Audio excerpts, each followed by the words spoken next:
My name is Charmaine Smit. I currently am the Family Services Team Leader. I'm a counsellor. My training was done in South Africa, in Durban, and I did my placement at Addington Hospital. I immigrated 17 years ago from Durban to Hamilton, and I've been at hospice for that length of time. Yes, palliative care is something that I'm very passionate about, and I think it comes from my placement in Durban, where I was asked to do the placement at Addington Hospital at the HIV Centre. So most of the patients I saw there were in the major symptomatic phase. And the hospital sent me to the hospice in Mayville. And I said to my son, I would love to work at hospice. It just made such a huge impression on me at the time that I spent in Mayville.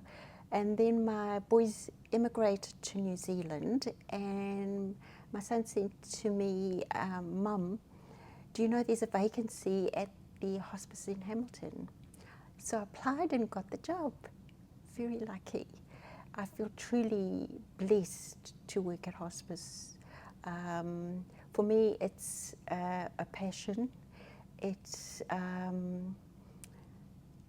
feel it's a real privilege to be able to walk along clients at a time when they're very, very vulnerable. So my role includes supporting other members of the allied health team, which includes the social workers, occupational therapists, spiritual care, the kaya whena, massage therapists. I also run a patient care group on a Friday, which the groups are really, really important. It gives the patients an opportunity to talk about their treatments, to talk about their diagnosis, to talk about family issues. And it's just a safe space for them to relax and unwind. And then I do the Healing Journey, which is a bereavement group, and that is over a period of 6 weeks. It's 2 hours once a week, and that gives an opportunity for bereaved to look at the grieving process, stress, anxiety, and ways of coping. And as I mentioned to you earlier, my husband died at the hospice. He was diagnosed in 2019 with bowel cancer. And yes, I thought I knew everything about grief and loss. But it's very, very difficult when it's so close to home. I mean, I've watched a lot of people die, but it was difficult. And very grateful for hospice, and the nurses were very kind and generous. Pete spent, I'd say, he was in the inpatient unit for about a week, and then was sent up to a hospital, and then came home, and he died at home.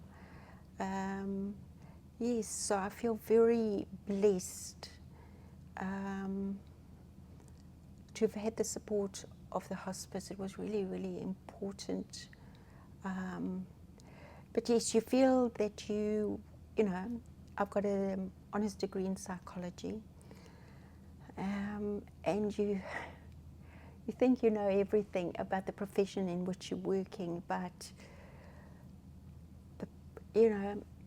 the pain of grief can be overwhelming, and it was only after the death of Pete that I could really understand why some bereaved can feel quite unhinged after the death of a loved one, because it is very well. I mean, I just think of his last day, and his last breath is cemented in my mind. Very hard for both my sons were with me when Pete died, and it was tough for them too, you know. Although you're expecting it, you're never quite prepared for the end to come. So yes, I can quite understand. I think I've grown as a person. I think it doesn't matter how long you work at hospice, you're constantly learning, because the people that you're meeting,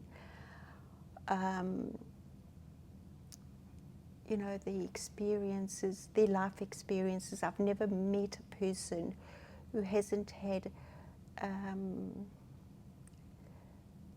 deep and profound experiences in life, and it's very humbling. I can remember, and you never know what to expect as a counsellor when you're visiting a client. I remember once I visited a client in Waihi, and I actually went to see the wife, and the husband was there, and he said, I said, would you like to sit in on the session? And he said, no, the counsellor is not for me. But he didn't leave the room. He just sat away from his wife. And so I started the session talking to his wife, and he just kept on staring at me. And I thought, oh my God, I hope I don't have a book on my nose. You know, I just felt that.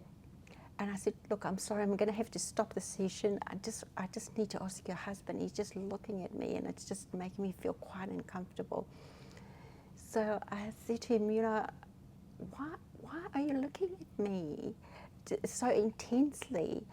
And he paused, and then he said, oh, you look like my mother.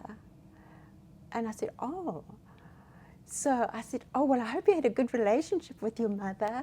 And he said, actually, no, I didn't. And he burst out crying. So as a counsellor, you never know what you're going to get. You know, you never know what to expect. So I picked up a chair, and I put it in front of me, and I asked him to just sit in front of me. And I said, well, you know, I'm not your mum, but if I was your mum, what would you say to me as your mother? And he said, I would ask you, why did you give me up? And this was a gentleman who was in his 80s. His wife she was really blown away, because it was a second marriage. They'd been married like over 20 years, and he'd never discussed it with her, and he'd never even told her that he had been farmed out, as he said. But yes, so you never know what to expect as a counsellor. You meet each person where they are at. So I've had very many profound experiences. Did that gentleman, did that help him to express that to you? Well, I think it opened the space for him and his wife to talk about it, which was really important, because he had never discussed it with her, and they had been married for such a long time, and it did give him the opportunity to talk about it, and he said he'd never raised it before. One, he felt a huge sense of shame, and he also felt that he it was something that he needed to just get over and move on. But just looking at me had triggered, for some reason, the whole thing. And that's a transference and counter-transference taking place. So you never know when you meet a person whether, I mean, he wasn't expecting or even wanting to be part of the counselling session. But I think by the time I left, they were both in a better space, So, yeah, you never know. But I think that's the amazing thing about being a counsellor. You never know. Another client I visited, his wife had breast cancer, and I actually went to see her. The husband had come in the room and he said hello, and a lot of people have,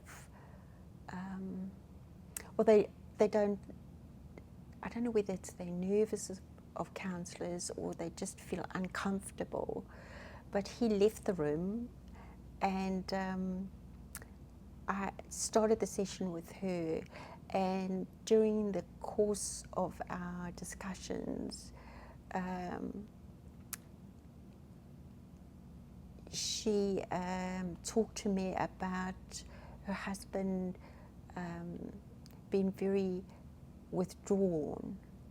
And I said to her, well, would you like to have a session while I'm here? Sometimes it's easier to talk to your family when you've got someone that you don't know that's sitting with you.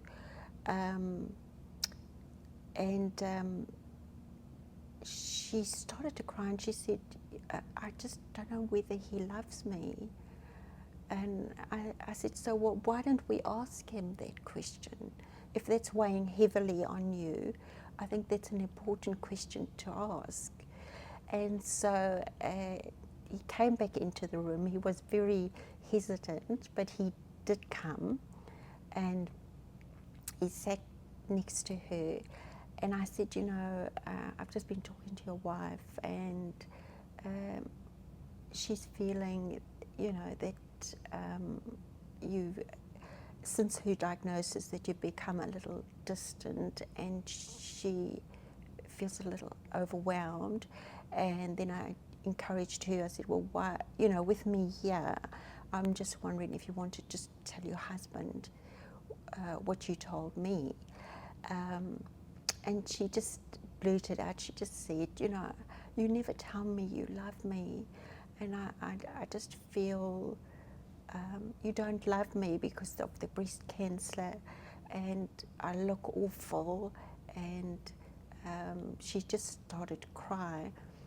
And it was incredible. He just kneeled down, he took her hand, and he said, of course I love you. He said, I can tell you what you were wearing the day I met you. And he actually met her on Fairfield Bridge. And he described exactly what she had on the day that they met. And she said, I can't believe you remembered what I was wearing. And he said, of course. He said, that was the best day of my life, that I met you. It was incredible, It was a beautiful story.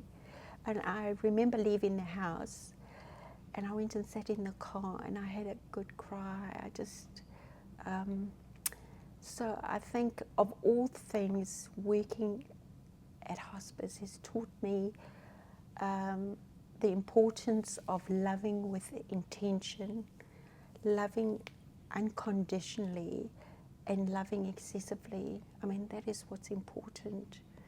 I think too often in life we focus on the material, and I even, reflecting on my own marriage, I think I could have loved my husband with more intention and unconditionally. So that's what you learn. You know, grief is a really hard lesson, but what it does teach you is to value your relationships, to pay attention to them, yeah, and to love with intention. Mm. Something you said really caught my attention. Well, actually everything you've said has caught my attention. But people have, all of us have profound things within us. Many years ago I sat next to a friend as he was dying, and he said, "I need you to be my confessor." And I said, "Well, that's very heavy." I said, "I don't know if I'm the right person." He said, "I want you to listen." And I listened, and he told me things that he'd never said to anybody, not even his wife. Mm-hmm. Things he'd been ashamed of, Mm-hmm. guilt that he'd been carrying. And it wasn't really anything bad. Mm-hmm. It was just little things that he regretted, things he should have done. Mm. And the minute he finished, he said, "My God, I feel like the weight of the world's lifted off me." Mm-hmm. And then he died. Yeah, that's incredible. Mm. But, you know, we all have insights and profound moments, and we seldom share those things with other people. Mm-hmm. I know. That's why being a counsellor is just such a privilege, because you do interact with other people, and there are times when people disclose things that they're stuck with for many, many years, that they feel ashamed about, they're unhappy about. Yeah, so yes, I feel very privileged to have, to have been with hospice all this time. It's not a job, it's a privilege. It's a real privilege. And I think I've grown as a person. I don't know what my husband would say, but I think I have grown as a person, you know. How did you know you wanted to be a counsellor? Was it something that was, when you were a teenager, was it something that you were drawn to? Well, actually, my mother used to read tea leaves. So when I was young, we always had people who used to come home, and my mother used to have these tea parties, and then she would read people's tea leaves. And my mum was also the person who was in charge of taking care of the family graves. So every weekend, she used to pack a basket, and we used to go to the cemetery. And while we ran around the cemetery, my mum would take care of the family graves, and she would allow us each to take turns to select a person that we were going to have lunch with. So we'd run around and look for a gravestone that we liked, and we would say, "Mum, we would be going to have lunch with Charlie or Jill or whoever the person was." So I think death and dying, my mum always taught us never to be afraid of dying. And I think it stemmed from that, just watching her and her ability to engage with people made me want to be a little bit like her. And and so it was something I wanted to do. And once I got married, my husband was open to me going to varsity, because I didn't go to varsity until I was married. And here I am. Your mother sounds like she was actually a natural born counsellor. Yes, she was. Tea leaves being the vehicle. Yes, because my mother was uneducated. She only went to school for 3 years. She was the youngest of 9, and she was the only member of her siblings that was uneducated, and that was because her sister had died, and my mother was my gran. Following the death of her sister, my gran just didn't want my mother to leave home. She just became very anxious and stressed, and she homeschooled my mother, so my mother didn't have the opportunities that her brothers and sisters had, her other brothers and sisters. So you mentioned when you were still in South Africa, you worked with HIV AIDS patients. What did that teach you? Oh gosh, that taught me huge. I mean, that was the first time I was ever confronted with suffering. I mean, it was incredible because the patients were all in the major symptomatic phase, which meant that their bodies were just packing up. And the smell was horrendous, you know. I mean, there were days when you were seeing a patient that, you know, I often had to get up and just stand at the basin and just say, oh God, please don't let me faint, because the smell was overwhelming, and you were, you know, trying to not show that you were overwhelmed and distressed. So I think my training at the hospital was exceptional, and all the anxiety. I remember the first day I came home, I got into the shower, and I was in the shower for about 2 hours trying to get the smell off me, and my husband said, you're going to have to get out the shower, and I just felt so overwhelmed. It was the suffering was huge. I have no experience in this. So was it an aroma of decomposition? Well, some of the they had open. A lot of them had open seeping sores. Some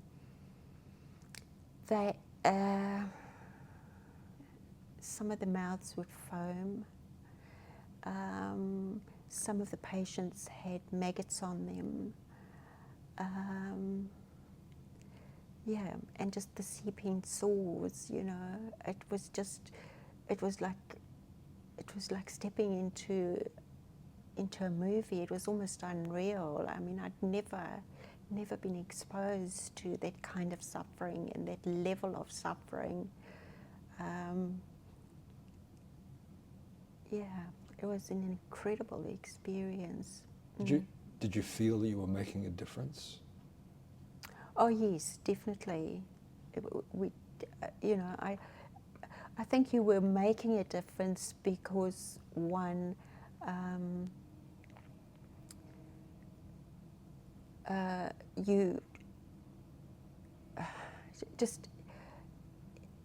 we did the pre and post test counselling. So at the beginning of the day, you would get 8 cards, and so you would be able to select patients that would be able to go onto polyclinic and then get admittance into hospital. So not everybody could go because there were so many patients.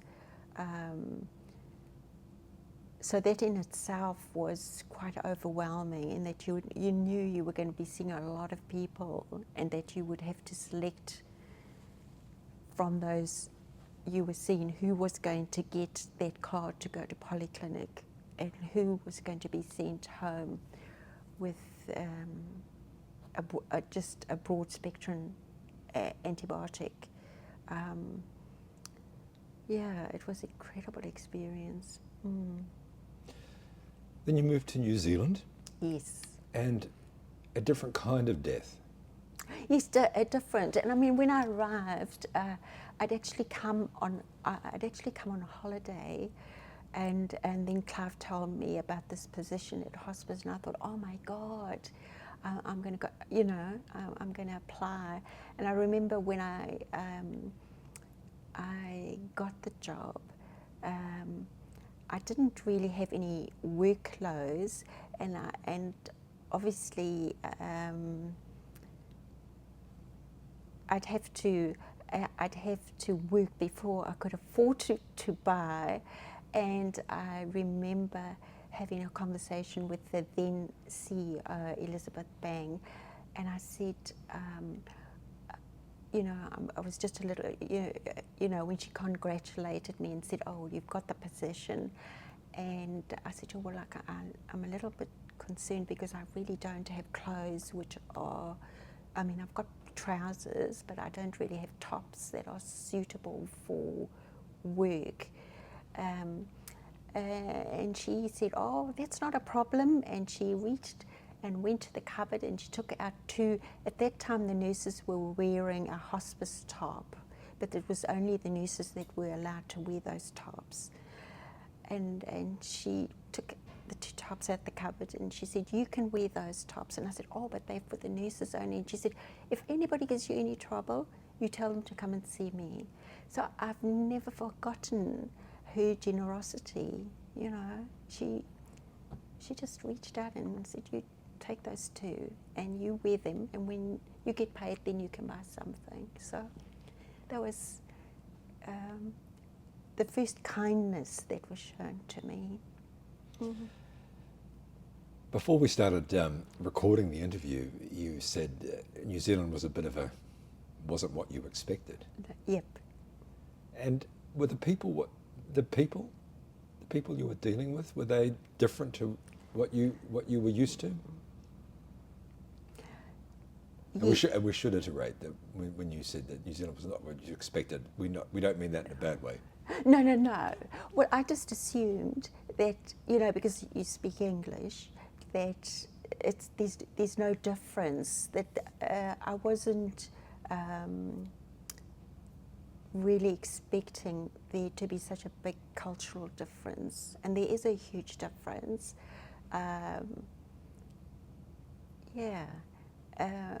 Culturally, I think South Africans are far more direct.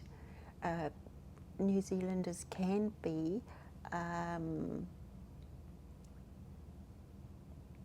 Like you said, they tend to go more around and around and around and never quite, never say what they mean and never mean what they say, Oh God, you're recording this.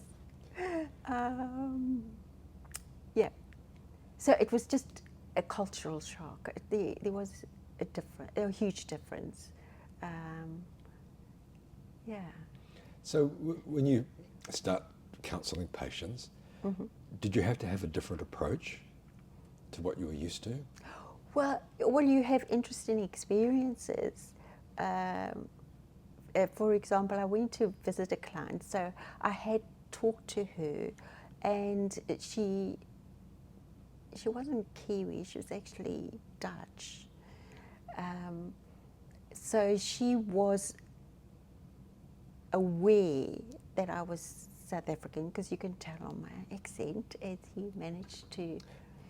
And so I drove all the way to her home, and the first thing she told me was that she didn't really like South Africans.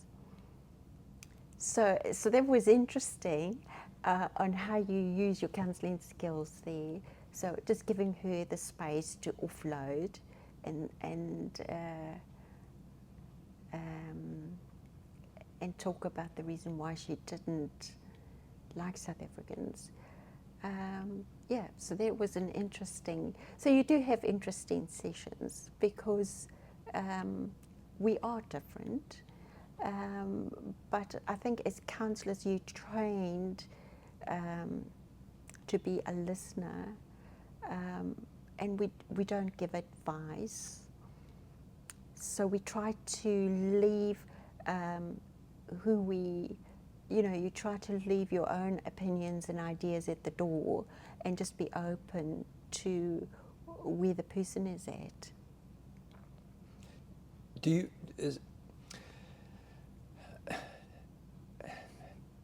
see a lot. Yes. You deal with a lot of people who are at the end of their lives. Yeah. Does it weigh on you? Oh yes, that's the first thing my mother told me. When I majored in psych and criminology, and my mum said to me when she knew that I was going to go and do counselling, there's this Zulu proverb that says, "You can't wipe the tears of another man's face without getting your hands wet." And I said, "Well, Mum," and she said, every person that you interact with is going to have a profound effect on you. And I really didn't understand at that time, but I do understand now, how people can burn out and struggle with compassion fatigue, because it does weigh on you. It's impossible to be present in the suffering of others, or to be present when someone is dying and not to be affected by it. It just changes who you are as a person, I think I'm a better person for it, but it does come at a cost. It does come. I think in counselling you are trying to set your own opinions aside and to focus on what the client needs. When my father was dying in October, under hospice care, but at home, we were offered counselling as a family. Yeah. And we didn't take it. Okay. And looking back, that was the wrong decision. But why did you not take it? Because we're a stoic Okay. Kiwi farming family, and we cope and we find our own way. And I don't think counselling was really in our lexicon. Okay. But you learn these things. When you enter into the process of dying, especially a longer death. I've had people, my sister and died by an accident. We were very close, and she died by accident. That kind of death is sudden, and you don't have time to prepare. A longer death, you do have time to prepare. There's lots of things in families. Families are complicated. Yes, they are very complicated. And things that aren't said. And looking back, I think if there had been a counsellor there, I think we would have all coped a lot better. But I say you don't know that till after the fact sometimes. No, and the thing is, I think it's so important to tell the patient that you do love them, and to say I'm sorry, and that you forgive them, and hope that they will forgive you for the things that you've done that you shouldn't have done. Because in any relationship, there are things that you do that you can't take back, and it's really, really important for the patient to know that you forgive them for any past hurts. And a lot of people, it's amazing how many people don't actually talk to the relatives about the dynamics that have been going on for many, many years. They just say nothing and allow the person to die. And I mean, I'm guilty of it myself. If I think when my dad died, and I was 30 years old. I'm a lot older now, but then I was 30 years old, and I never really got on with my dad. and he was ill for a long, long time. He had emphysema, and I visited one day, and he said, "Oh, Charmaine, I want to have a conversation with you. I want to talk to you about dying." And I said, "Look, Dad, I'm not." I'd finished my psychology degree, so I should have known better, but I lacked the courage. And I said, "Dad, I'll tell you what, I'll come back tomorrow, but I just can't deal with it today." Because every interaction I had with my dad, we generally ended up in an argument. But the next day when I did return, he was no longer communicating. And so I'd missed that opportunity. And so that's something that has sat with me, that I wasn't brave enough to talk to my dad about the difficulty. And my mum, we said that I was a lot like, she used to say, "You're just like your dad." And I was stubborn, I was arrogant, and I just, we were a lot alike. And I think that's why we didn't get on.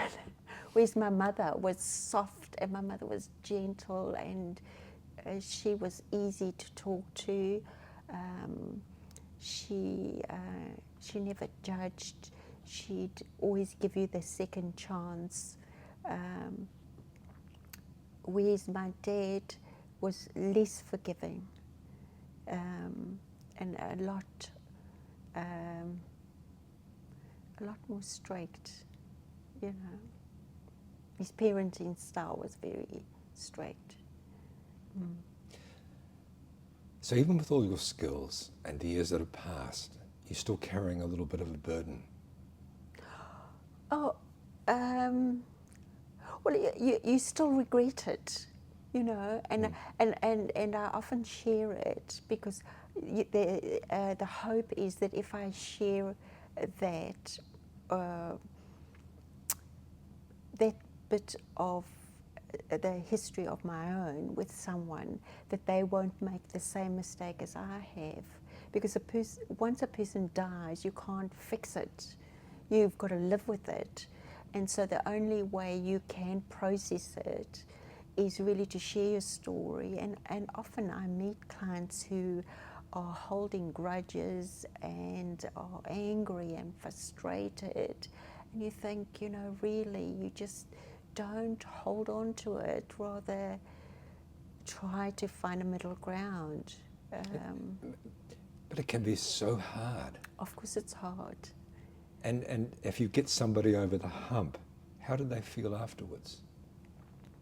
Well, I think it's like the guy that I told you about, who said I look like his mum. Once he'd opened up about the pain that he felt, because there were 5 children in that family, and he couldn't understand why he was the one that was selected to be farmed out. So his entire life he felt there must be something wrong with me. So I think once you've shared that story, a burden shared is a burden halved. And so I do encourage clients to be, especially when a person, is dying, is to not only share the hard stuff, but to share how much you love the person. Because I think very often we don't tell each other often enough how important we are.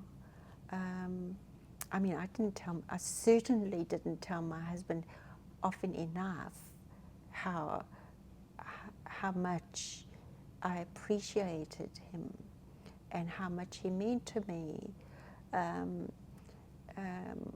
My husband was an incredible person. He had his Springbok colours, he paddle surfing, He had his Natal colours in paragliding. He was a very extraordinary man, and I'm a really simple person, you know.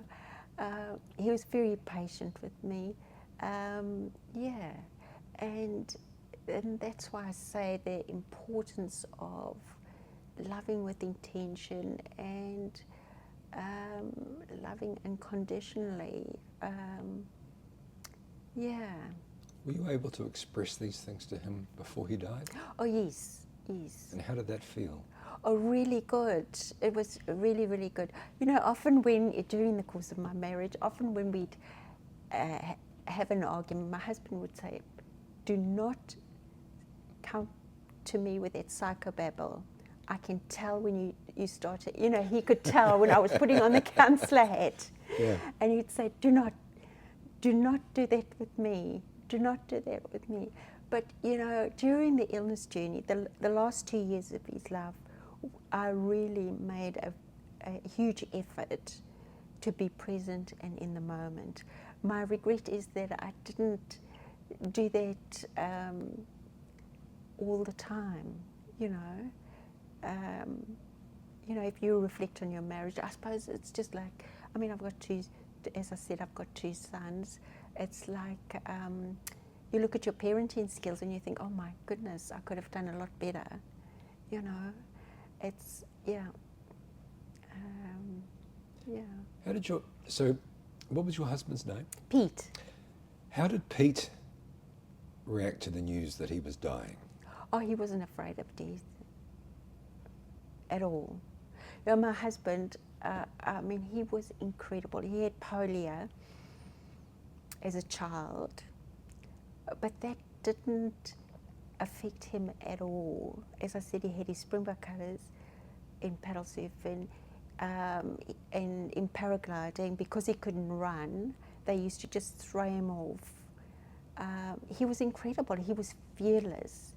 When he was diagnosed, he wasn't distressed or it was more me. I was going, oh my God, you know, because you know, working for hospice exactly.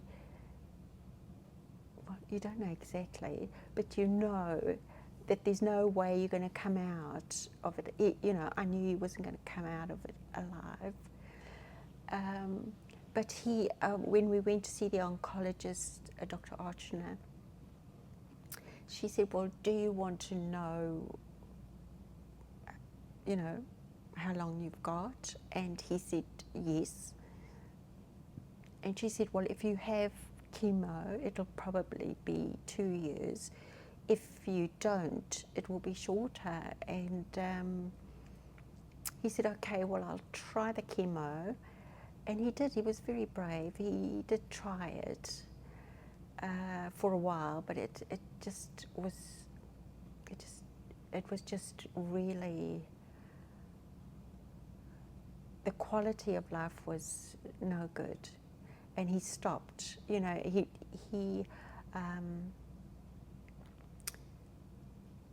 my husband, yeah, you know, he was all about quality of life, not quantity.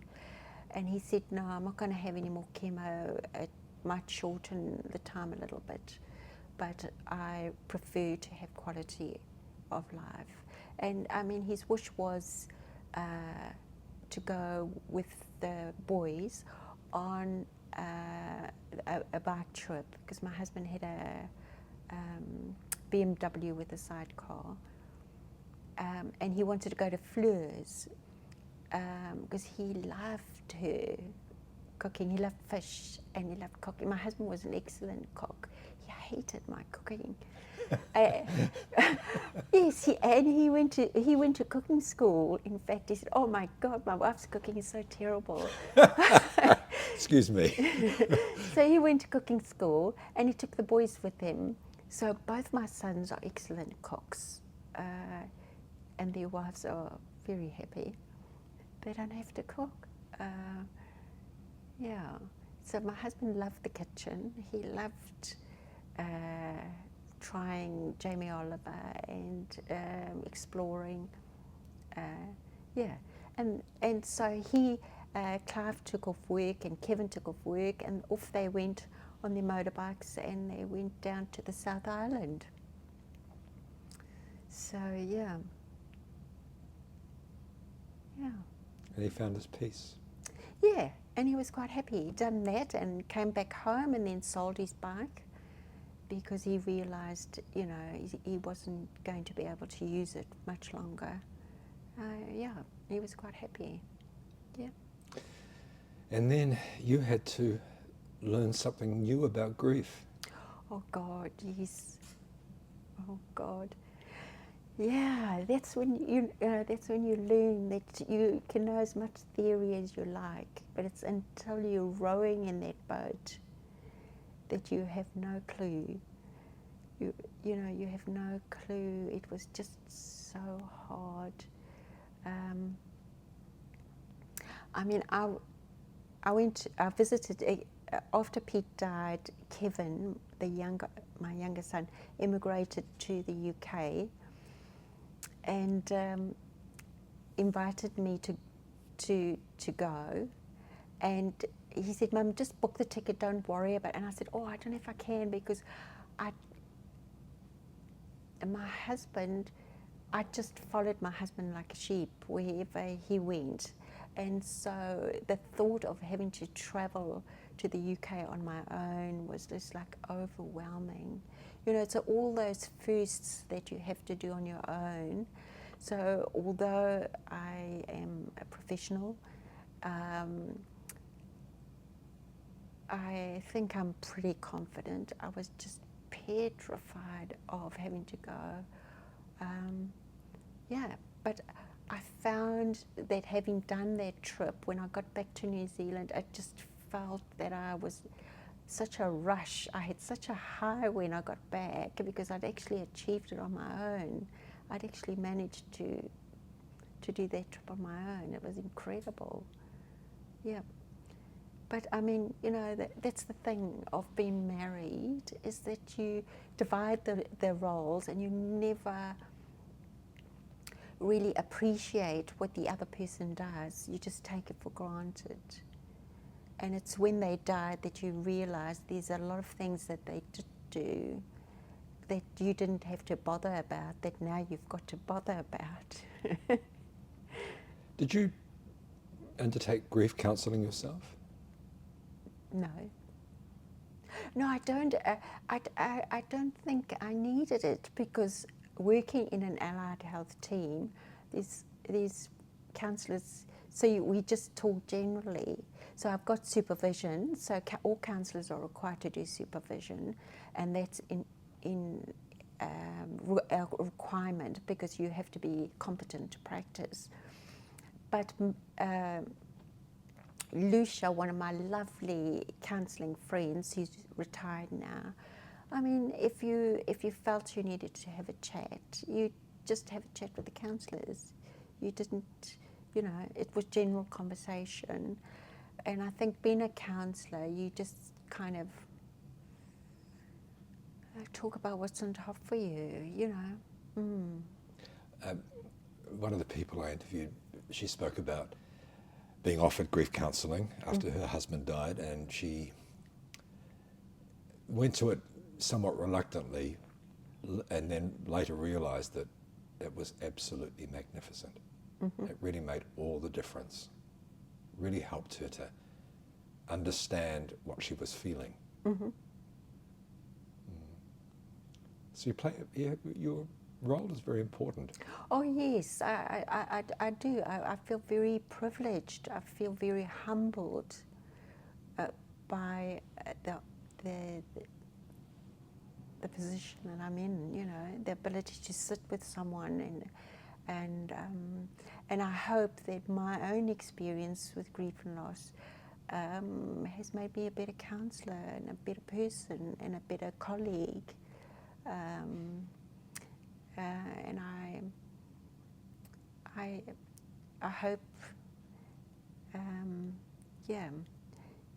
that's all we can do, is hope to be a better person. Well, before we finish, Charmaine, it's a big question. So, You've probably already answered this because it's been a wonderful interview, very insightful. But what would be, in a very succinct way, what would you say to people about death, about the process of death? I would say don't be afraid of death. I'm not afraid of dying. I'm certainly not afraid of dying. I think it has to do with the way you, I mean, it's the circle of life, you know. Yeah, it's the circle of life.